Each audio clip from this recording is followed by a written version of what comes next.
Have to అన్నా will have to అన్నా meaning ఒకటేనా? రండి తెలుసుకుందాం. అతను రేపు రావాలి అంటే he has to come tomorrow. అలా కాకుండా ఇక్కడ విల్ పెట్టడం వల్ల అదేమవుతుందంటే he will have to come tomorrow. దీని తెలుగు మీనింగ్ ఏంటంటే అతను రేపు రావాల్సి వస్తుంది. అతను రేపు రావాలి, అతను రేపు రావాల్సి వస్తుంది. అంటే if the obligation already exist we use have to, has to. If the obligation doesn't exist at but will arise in the future we use will have to. అంటే రేపు మనం ఏదైతే ఫ్యూచర్లో చేయాల్సిన పని ఆల్రెడీ ఇప్పుడే ఫిక్స్ అయిపోయి ఉంటే కనుక హ్యాస్ టు, హ్యావ్ టుని ఫ్యూచర్కి యూజ్ చేస్తాం.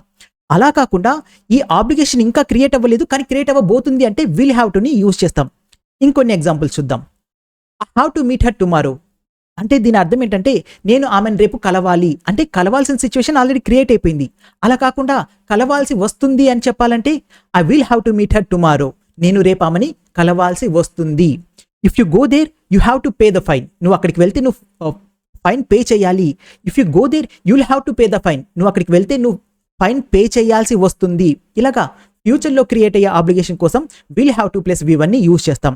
మీరు బోరింగ్ బుక్ గ్రామర్ కాకుండా ఇలాంటి రియల్ ఇంగ్లీష్ నేర్చుకోవాలనుకుంటే డిస్క్రిప్షన్లో నా వాట్సాప్ లింక్ ఇచ్చాను, క్లిక్ చేసి జాయిన్ అవ్వండి.